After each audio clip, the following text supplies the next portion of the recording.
welcome back to the Citizen channel. We're all staying safe and well, and another edition of Tock City, where we go through the minutes, don't we? Go through the old clock. How many of these we'll do over the coming months and years, I do not know, but we're up to Tock City. Minute 4, so we're up to an important goal. This is a feature where we look at goals City have scored, their timing and importance. We've scored many goals, of course, from the very first minute, which we've already covered at least once round. We might be going more than that around.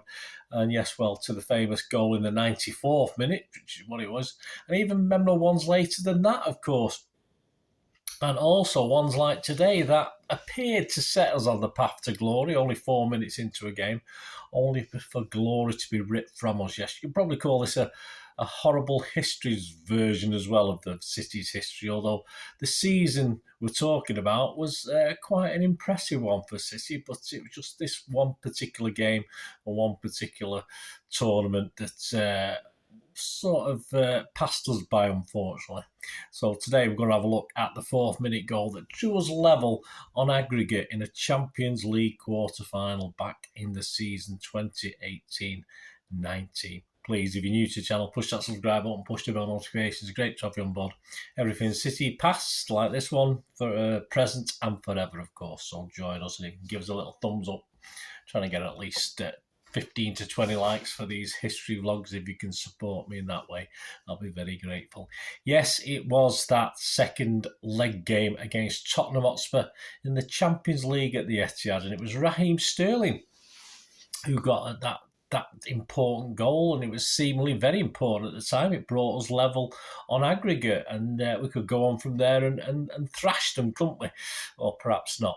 The build-up to the game, Pep was in his 3rd season, and this was his 3rd Champions League quarter-final appearance. It was hoped, finally, because we were in good fettle at the time, that we could progress further.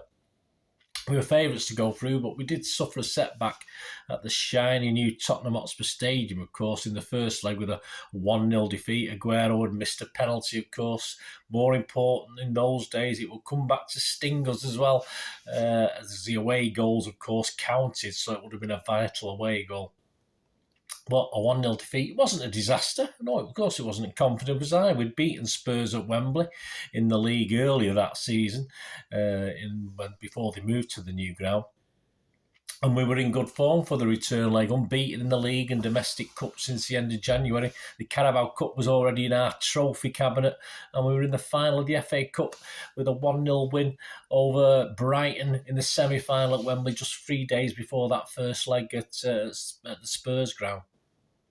Away from the match, sadly, we'd said goodbye. City legend Bernard Halford had recently passed away, and his funeral a week earlier actually passed, his funeral cortege had actually passed solemnly through the Etihad Stadium. Very sad. On a lighter note, of course, the movie The Keeper, of course, opened across the UK the previous week, a film based on the life, of course, City legend Bert Troutman. On to the day of the match. It was the 17th of April 2019. We had 5 league games left. We were second, just 2 points behind Liverpool, with a game in hand, and the talks of a quad, even a quintuple if you count the Community Shield, were high on the agenda. Pochettino Spurs, of course, were in 3rd spot, but they were a good 16 points behind City, and City were clear favourites to pull this tie around with a 1-0 deficit. The winners will play the winners of Ajax versus Juventus in the semi-final. That first leg of that one had ended 1-1. The match, a crowd of 53,348. City's starting 11: Edison, Walker, Company, Laporte, Mendy, Gundo, De Bruyne, De Silva, David Silva, Bernardo Silva, Aguero and Sterling. Substitutes: Muric, Stones, Sane, Fernandinho, Mahrez, Otamendi and Jesus. Tottenham Hotspur: Lloris, Trippier, Alderweireld, Vertonghen, Rose, Wanyama, Sissoko, Ali, Eriksson, Son, Lucas Moura, and their subs Gazzaniga, Sanchez, Walker-Peters, Llorente, Foyth Davis, and Skip. My apologies for any mispronunciations. Yes, the goal. This is what it's all about, the 4th-minute goal, though we will talk about the rest of the game, the aftermath, of course. This is from the Guardian timeline. We described the goal. You read there on the night like me. It was a cracking start, as I said. It's just what we wanted. It was Sterling after 4 minutes, and what a marvellous goal, said the Guardian, from Raheem Sterling. That was a peach, they said. De Bruyne cut in field from the right, played a give and go with Aguero, and then moved the ball out to Sterling in space on the left. He moved into the area, came inside Trippier onto his right foot, and placed a delicious curling shot right into the bottom corner. A great goal. It was such an accomplished finish from Sterling, but Spurs' defending was poor. Trippier showed him inside into his right foot, then Alderweireld seemed to move his head out of the way of the shot. So City, we had the start we wanted. Well, what happened next? Well, for the neutral, it was to be a cracking game compared to that very famous league game many, many years ago, Liverpool 4, Newcastle 3. This was a Champions League English equivalent of that. But for us City fans and the Spurs fans, a roller coaster of a ride. Ultimately, an ending in joy for Spurs and their fans, and disaster for us. Again, going back to the Guardian, 7 minutes. Ali tried to play a cute little through pass to Eriksen that was intercepted. He came back to Son in the D and he rifled a low shot that went straight through Ederson. That's a goalkeeping error, and it's 1-1. So we're behind again. On aggregate, 10 minutes, Laporte overran the ball on the halfway line, was robbed by Moura. He charged forward and found Eriksen, who moved the ball to Son on the edge of the area. He cut inside on his right foot and flashed an unstoppable curling shot across Ederson and into the top corner. It was 2-1 for Spurs, 3-1 on aggregate, a disaster. But 11 minutes, Aguero played a good pass to release Bernardo Silva on the right side of the box. He tried to guide a left-footed shot into the far corner, took a huge deflection off Rose before bobbling miserably past Lloris at the near post, and it was 2-2 on the night.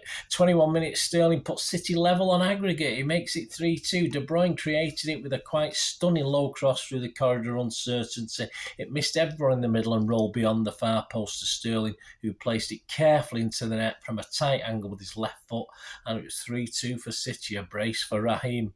It remarkably stayed like that till half time. City were out if it stayed like this, of course, on the away goal rule. Into the second half, 59 minutes. De Bruyne has been beyond brilliant tonight, said the Guardian. Surges infield past Wanyama and then flicks a lovely pass back outside to release Aguero. He lets the ball run across his body in the area and scorches it past Lloris at the near post.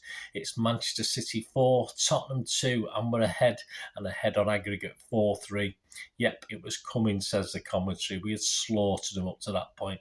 City now through as it stands, and as we dominated, it looked likely that we'd make it 5. It didn't look likely Spurs would get back into it, but then, of course, Spurs had a third, and controversy certainly surrounded this one. Fernando Llorente, the greatest substitution, say the Guardian, in football history. I would say the greatest cheat in football history, has put Spurs ahead on away goals, but it's been checked by VAR. A corner from the left had skimmed off the head of Walker, hit Llorente and dribbled over the line. City thought it hit his hand. Aguero was sure it hit his hand. I was behind the goal. I was sure it had hit his hand. The referee is going to check the screen. It definitely hit Llorente's hip, they say. The issue is whether it hit his hand first, and if it did, whether it was in an unnatural position. That's not a clear and obvious error, was the decision. It may have brushed his arm, but there's no conclusive evidence. The goal was given. Spurs were back in front with the away goal. I was disgusted watching the game back. He definitely moved his arm to that ball. It shouldn't ever have stood. A goal for Manchester City, 5-3. Wonderful. We've done it. 93 minutes. We got it back. Celebrations all around the ground. Raheem Sterling's got his hat-trick, and City are surely through with only 2 or 3 minutes left of injury time. Sadly, as we know, VAR checked it. Aguero, a little touch off Silva and brought Aguero into an offside position. If it hadn't touched Bernardo, it would have been okay. But by merest inches, the goal was disallowed for offside. The joy and despair of both sets of fans. The Tottenham players were down, the Tottenham fans were down, the City fans pep, and then it all switched around into nothing, into sadness and depression. and we'd lost the game on the away goal. We'd won 4-3, but lost, of course, 4-4 on aggregate, but with the away goals, Tottenham went through. Very, very disappointed if you were there that night like me. But, as I say, it all started so very well, hadn't it, with Raheem Sterling's 4th-minute goal. Spurs, of course, the aftermath to this, Spurs, of course, returned to the Etihad for a league game just 3 days later. So a little bit of minor compensation as we won that 1-0, thanks to a Phil Foden 5th-minute goal. That won't be covered in my 5th minute, not this way around anyway. The quad was not to be, of course, but we had to settle for a domestic treble. We had to settle for what? The formidables, of course, and that's a slight compensation for such a disastrous night. Of course, Spurs got past Ajax as City would have done, but were pretty pathetic in the final in their defeat to Liverpool. I'm sure we would have made a better fist of it.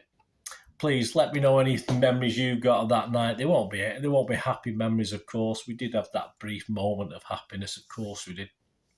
But that's football, that's how it goes, and we have to take it on the chin. So thanks for joining me for this TikTok City minute 4 moment, plus a few other moments as well. They won't always be like these TikToks, as sometimes they're the sort of pinnacle of the match, but of course a hell of a lot happened in this game after that 4th-minute goal. But as I said, at that point in time, it levelled the scores on aggregate, it set it up for a great victory, only to be snatched away.